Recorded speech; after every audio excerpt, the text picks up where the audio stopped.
Hello. I hope I haven't kept you waiting. Yes, this is the Crime Club.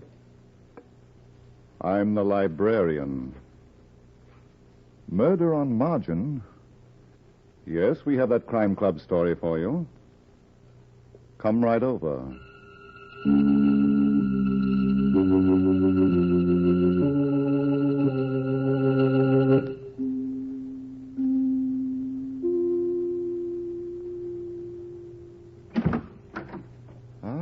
You're here. Good. Take the easy chair by the window. Comfortable? The book is on this shelf. Here it is, Murder on Margin, by Robert George Dean. The very intriguing story of the stocks of passion and the bonds of death. Let's look at it under the reading lamp. It is late evening in a room of a shabby hotel in Midtown Manhattan. A trim, slick-haired man is eyeing the blonde girl sitting near him on the sofa. He watches her carefully as she pours herself a drink. You're hitting the bottle tonight, ain't you, Joan? That's the fourth one you've had. So what? Nothing. Only when you start guzzling like that, it's a cinch something's eating. I told you I was tired. Okay, baby, okay. Come here. Oh, please, Nick, don't. Yeah, you are tired, ain't you? Well, what do you expect? You know better than anyone else what a day I put in. You've had tougher days. Maybe I have. Maybe I'm just getting sick of being a manicurist. Well, I can't blame you for that. I'm not crazy about being a barber, either. Joan. What? Maybe you'll be able to quit your job soon. How? You know Larry Carson, don't you? Who? Larry Carson, the stockbroker. You know, the guy in the brokerage house a couple of doors from our shop? Oh, yeah, I think I've done his nails. Sure, you have lots of times. Well? He's a smart trader. Knows the market inside out. Mm-hmm. Well, he's been giving some tips to Tony, who cuts his hair. And Tony's made himself quite a bundle. So what? So I've been talking to Tony, and he's going to pass them tips on to me. Oh. I'm going to start right away. Just as soon as Carson gets back. Gets back? Yeah. He told Tony today he was leaving town on a business trip. But he won't be gone long.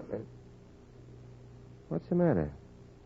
Oh, nothing. I think it's a swell idea, Nick. You bet it is. Pretty soon I'll have some real dough, and then... come here, baby. Don't, Nick. Just a little kiss, honey. Don't. Hey, you act like I'm poison or something. I said, come here. And I said, let go of my wrist. Let go. Hey, you got a bracelet on under your sleeve. You're crazy. Am I? Come on, let me see it. No. Let me see it. Oh, my... Just a minute, sweetheart. Okay. Give me back that bracelet. Shut up. Diamonds, huh? Are you dirty two-timing now? Who's the guy?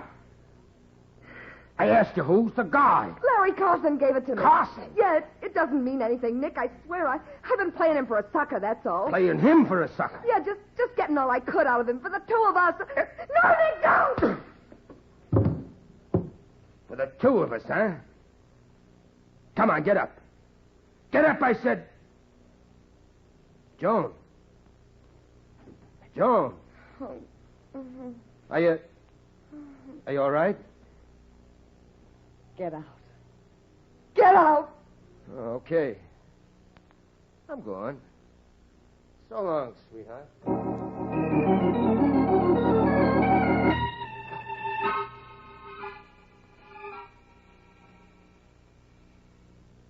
Larry, Yes, Ruth? it's rather late. I'm quite aware of that. Well, you mentioned that you wanted to turn in early. Still the dutiful wife, eh? Well, I have some market reports I want to study. Oh. Answer that, will you? Hello? Oh. Yes, just a minute. It's for you, Larry. For me? Yes. Hello? Hello, Larry. This is Joan Randall. I thought I told you never to call this number. I know what you told me, but I had to talk to you. Tried the other place and couldn't get you. I see. All right, what do you want? I heard you were taking a little trip tomorrow. Yes? I thought we had a date. Sorry, I meant to call you about that before I left. Oh, you meant to, huh? Yes, it came up suddenly. It's just a routine business trip. I'll be back in a few days. I don't like it.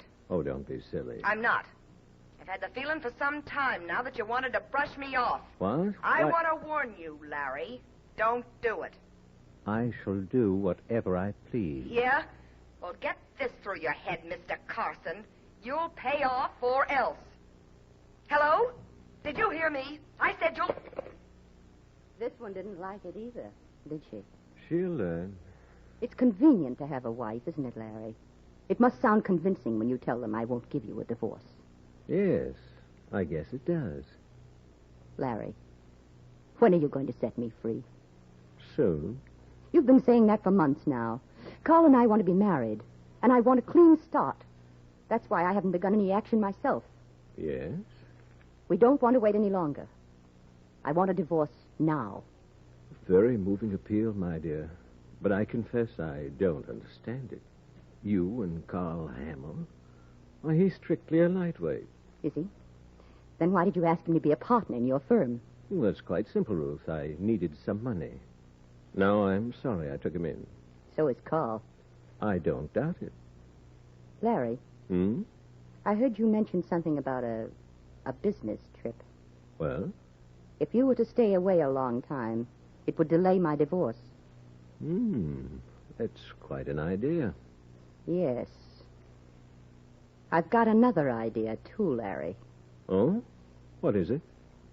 I'm afraid I'd better keep this one to myself.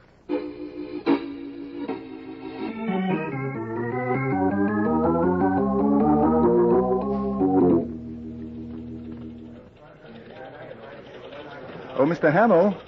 Oh, good morning, sir. Can I help you? Well, yes, at least I hope so. I'd like to see Mr. Carson. Well, Mr. Carson is a very busy man. Oh, I know, Mr. Hamill. I've been waiting here outside his office since 10:15, and now it's 20 after. Oh, I see. Well, I was just going in to see Mr. Carson myself. I'll tell him that you're here. Oh, thank you. Oh, by the way, what's your name? Pat Barton. Pat Barton? The private detective? Why, yes.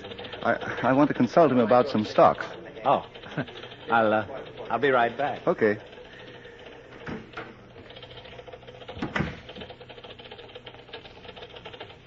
Oh, I beg your pardon, sir. Do you mind if I glance at the ticker? No. Thanks. Let's see. Commercial Solutions, 31.5. Say, that looks like a pretty good stock, doesn't it? Uh-huh. Yes, sir. Might go up to 32. Yes, Larry, I will. Oh, was that last order 29.25? Right. Oh, Mr. Barton. Yes, Mr. Hamill. I told Mr. Carson you were waiting. He'll see you in 15 minutes. Oh, thank you. Meanwhile, I'll just keep my eye on the ticker. Fine. See you later. Right. Let's see. Salt preferred, 20.25. Elias.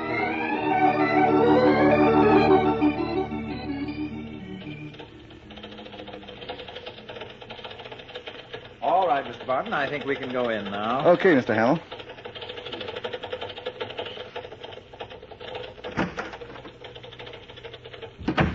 Oh, Larry, this is...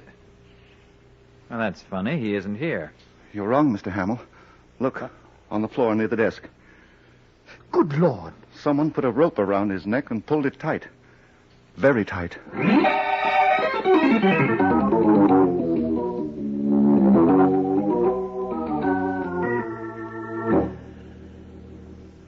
I swear I don't know how you do it, Pat, but every time there's a murder, you're right in the middle of it. Well, I'm sorry, Lieutenant Riley. It just happens. I don't arrange them. No, huh? Well, the way you solve them sometimes makes me wonder. Okay, forget it. Let's take another look at the late Mr. Carson. Okay. Let's see here. After he was strangled, he must have slipped to the floor. Mm-hmm. But that would hardly account for his mussed-up appearance, though. What do you mean? Well, his shirt is half out, and his belt is twisted. Do you think that maybe he was just a sloppy dresser? No, Lieutenant. You can see his suit was obviously just pressed. And look at the shine on his shoes. Uh-huh.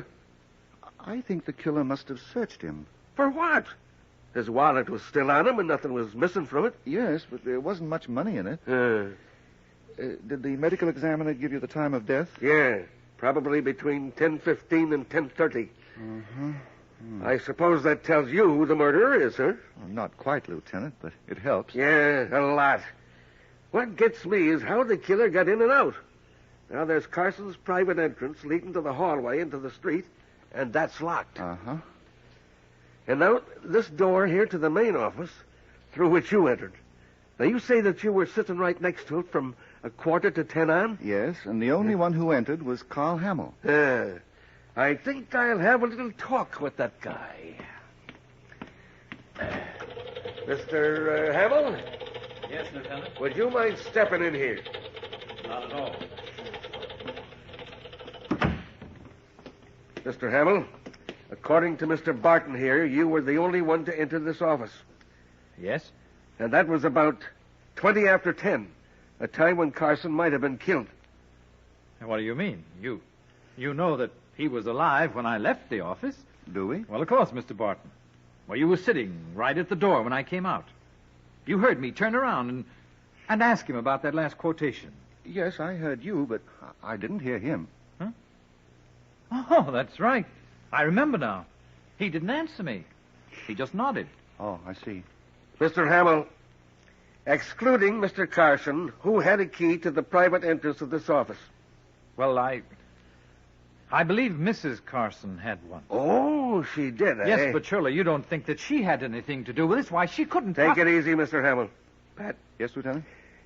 one of my men reported that in the hallway leading from Carson's private entrance to the street is a door of a private club. Oh. Yeah. Now, there's a doorman posted at that door from 9 o'clock on. He'll be able to tell us just who entered this office by way of that private Oh, entrance. good. Well, I get... Yeah, what's that?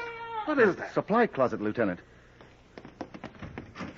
Let me out. Oh, there she is, behind the filing cabinet. Oh. Hey, give me a hand, will you? I can't seem to get out of here by myself. All right. We'll just get this cabinet out of the way a bit. There we are. Okay, come on out. Yeah, sure. Why, Miss Randall. You know this girl, Mr. Hamill? Why, yeah, she's the manicurist at a barber shop a few doors down the street. Oh, okay, Miss Randall, talk. Huh? She seems to be pretty drunk, Lieutenant. Yeah. What were you doing in that closet, sister? Who wants to know? I'm Lieutenant Riley of the police. Please? Yes. Take a look at the floor near the desk. Oh. Larry's dead, huh? Uh-huh. You ought to know. Me? I didn't do it. No? How'd you get in here? I had a key. Larry gave it to me. Oh. The louse was going to run out on me. I wanted to have a little talk with him. Uh-huh. And I got here early, before 9. Didn't want anybody to spot me coming in. I hid behind the cabinet in the closet. How come you're so boiled? Well, I knew it'd be a long wait, so I took a flask along. I was nervous. And before I knew it, the flask was empty. And then I passed out. Uh-huh. Miss Randall, there's a keyhole in that closet door. Did you see or hear anything that might help us? No, not a thing. I see. Okay, sister. I'm going to send you home to sober up. But don't get any idea that you're out of this mess. I'm going to check on you all the way. Pat, Yes, Lieutenant. get your hat. We'll start checking with the barber shop where she works.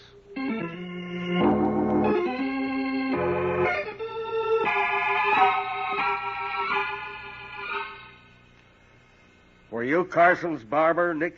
No, Lieutenant. Tony took care of him. Oh, well, where is this Tony? Well, it's been raining all morning, and we were slow, and Tony and the others ducked out. They're probably chewing the fat in a cafeteria down the street. Uh-huh. You got a manicurist named Joan Randall? Yeah, she didn't show up this morning. I don't think she'll be in today, Nick. Huh? Oh, what do you mean, Mr. Barton? Why are you so nervous? Well, Joan and me, we've been kind of going around together, and if anything's happened to her... Well, nothing's happened to her yet. But she's in quite a spot. You see, we found her in Mr. Carson's closet. Yeah? She was pickled, Nick. Now, was that a habit of hers? Well, when she's worried, she likes a couple of shots. Uh-huh.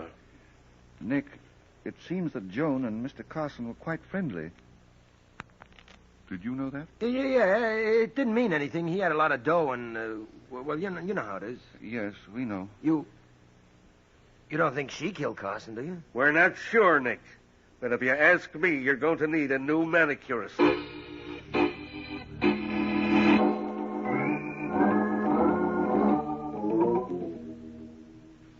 For me, Lieutenant, it is unbelievable. I simply refuse to believe it. I know, Sasha, I know. But Carson's dead, and you've got to help us. Huh? Me help you? How? What time were you at your post this morning? What time? Why, 9 o'clock. In all my 23 years as doorman to this club, I arrive at 9 sharp. Not before, not later. Uh-huh. And from your post, you can see anyone who enters the hallway to go to Mr. Carson's office. Absolutely. Sasha, do you know Joan Randall, the manicurist from the barber shop around the corner? You mean the blonde Barishki? Sure, I know her. Did you see her enter the hallway this morning? No. Are you sure? Absolutely. She must have got here before 9, like she said. Did you see anyone else, Sasha? Yes. Just one person. Who was it? It was Mrs. Carson. Mrs. Carson, eh?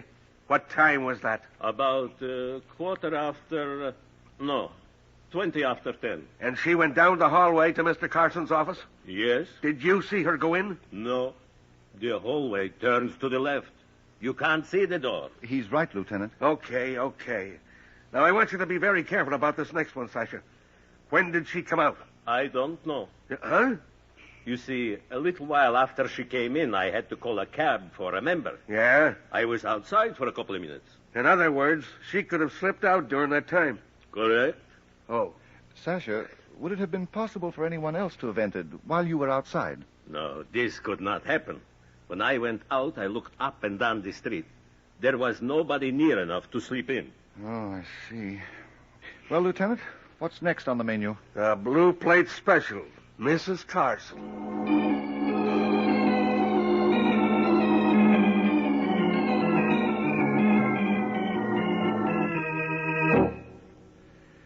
Mrs. Carson, do you have any idea who might have murdered your husband? No, Lieutenant. I have. Yes? Who? You, Mrs. Carson. Me? Yes. Oh, why, that's absurd. Utterly absurd. For your information, you were seen going down the hallway to your husband's office. What? Oh, come, Mrs. Carson. The identification was positive. You were there, weren't you? Yes, Mr. Barton. But I didn't see Larry. Huh? Oh, what do you mean? Well, I went up to the door of the office, and then I stopped. Why? The transom was open. I heard Carl, Mr. Hamill, talking to Larry. I lost my nerve and left. What do you mean you lost your nerve? Well, I guess I'd better tell you the whole story. Yeah, I guess you'd better. I'd wanted a divorce from Larry for some time. Without going into it, I can assure you I had very good reasons. Yes, we met one of them. Never mind, Mrs. Carson. Go on, please. Well, I met Carl Hamill, my husband's partner. We fell in love. I told Larry about it and asked him for a divorce so that Carl and I could be married. Mm-hmm. Larry kept putting me off. Then last night I learned that he was taking a trip out of town. He said he'd be gone for only a short time. Yes? I had the feeling that he was up to something. You see, he was very spiteful. I felt that he was going to stay away to delay my divorce. I made up my mind that he wasn't going to get away with it. Uh-huh. This morning, I set out for his office for a showdown. I took a gun along. A gun, huh? Yes, but when I stood outside Larry's door and heard Carl's voice, I realized how foolish I'd been. I knew that I could never kill Larry. Uh-huh. I turned around and went home. Mrs. Carson, did you hear what Mr. Hamill and your husband were talking about? Yes. They were discussing some stock quotations. Did Hamill mention the quotation on murder? What do you mean? You don't think that Carl... Oh, no. He didn't kill Larry. Of course not. He didn't. You didn't. Nobody did. Only the guy is dead, and the commissioner wants to know why.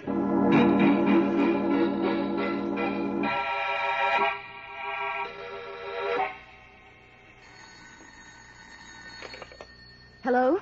Hello, Ruth. Oh, Carl. I was hoping that you'd call. You heard about Larry? Yes. The police have just left. Oh.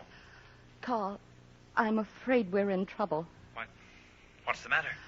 I did something terribly foolish. I went to Larry's office this morning. What? But why did you... Wait, I didn't see him. When I got to the door, I heard you talking to him. Oh. I heard you quarreling. Did you tell the police about it? No, I told them you were discussing stock quotations. Carl, is there anything you want to tell me? Ruth, you don't think I killed him, do you? No. But, darling, you sound as if... I love you, Carl. No matter what happened, remember that. I love you.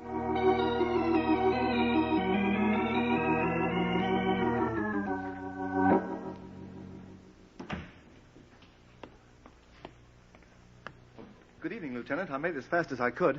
What's up? I've got some more pieces for our puzzle. You have? Yes. Do you remember when we examined the corpse? You thought the killer had searched him? Yes. Yeah, you were right. And whoever it was made off with $100,000. What? I had a man go over the books at Carson's. There was $100,000 missing from the credit balances. Mm-hmm. Now, it looks like Carson was going to take it on the lam, you see? And he figured on traveling light to throw everyone off guard. Yes, probably just an overnight bag and the money. From the appearance of his disarranged clothing, I'd say he had the cash in a money belt. Uh-huh. Did you speak to Hamill about this? Yes.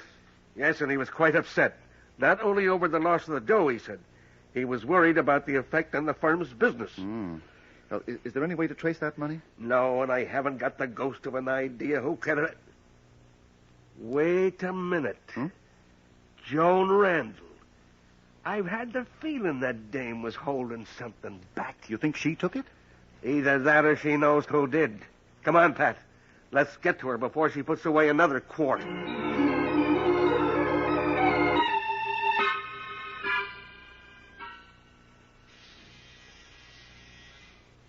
Maybe she's out, Lieutenant. Yeah, Pat, but not the way you mean. She's probably hit that bottle again.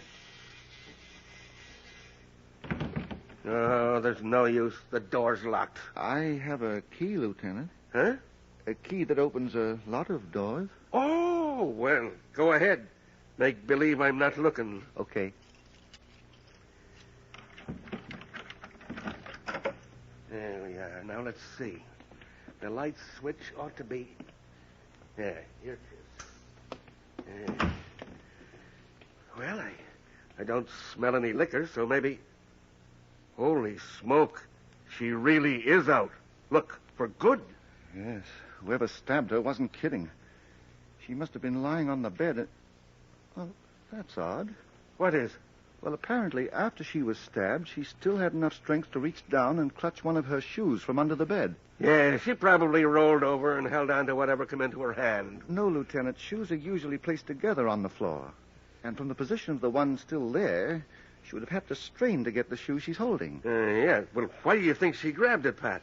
I think it was an attempt to tell us who murdered her. Oh. Well, it's a woman's shoe.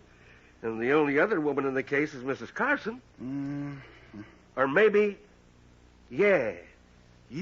While I was talking to Hammond about that money, he told me he used to be a shoe manufacturer. What? Yeah. Well, I guess that does it. I'm not sure. Huh? There's something that keeps buzzing at the back of my mind. Something that... Why, of course. Larry Carson's shoes. Larry Carson's shoes? Yes.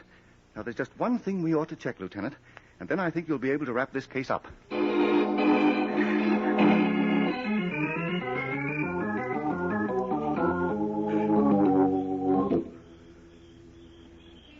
Better keep back out of sight, Lieutenant. Okay, Pat. I just wanted to make sure that Sasha is still sitting on that park bench. Oh, don't worry. I've got my eye on him every second. Are you certain your plan will work? Well, I don't see how it can miss. A half hour ago, Sasha telephoned the killer. His message will force the murderer to meet Sasha here in the park. I see. Then you expect another knifing job, huh? Right. And we'll have to be on our toes to prevent it. Wait, Lieutenant. I think we're getting a bite.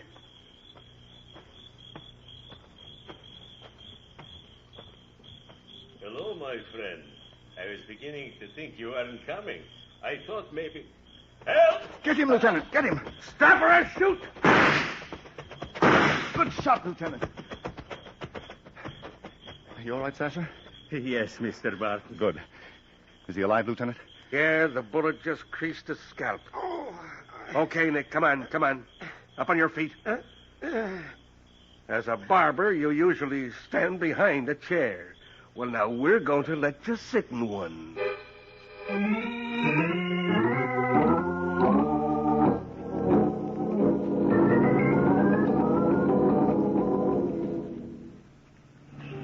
Did Nick reveal where he hid the money, Lieutenant? Yes, it was under the floor in his room. Oh, good.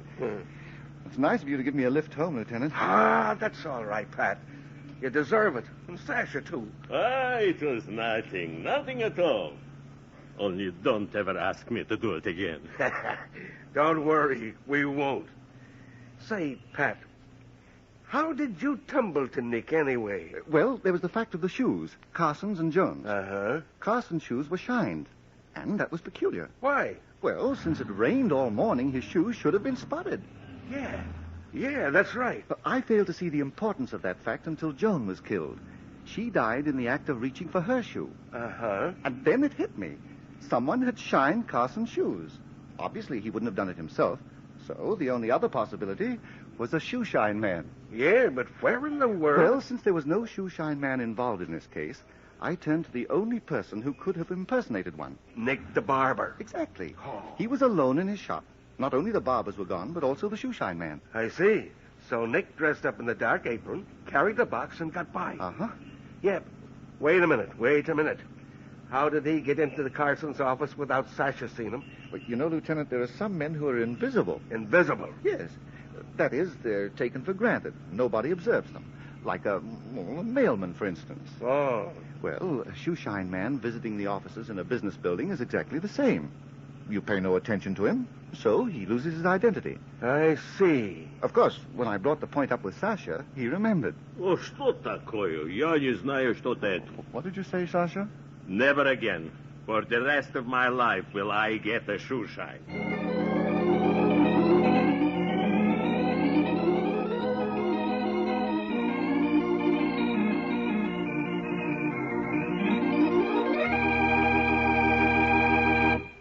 And so closes tonight's Crime Club book, Murder on Margin, based on a story by Robert George Dean. James Erthine did the radio adaptation, Roger Bauer produced, and Jock McGregor directed. Jack McBride played Lieutenant Riley, Julie Stevens was Joan, Helen Shields was Ruth Carson, Danny Ocko played Sasha, Barry Thompson was Pat, Joe DeSantis was Nick, and Sherling Oliver was heard as Carl Hamill. Oh, I beg your pardon. Hello. I hope I haven't kept you waiting. Yes, this is the Crime Club. I'm the librarian. Yes. Come over a week from tonight. Good. We have the very exciting story of a package that was wrapped up by death. It's called Murder Makes a Mummy. In the meantime? Well, in the meantime, there is a new Crime Club book available this week and every week at bookstores everywhere. Yes, it's available now. Fine. And we'll look for you next week. This program came from New York. This is the world's largest network, the Mutual Broadcasting System.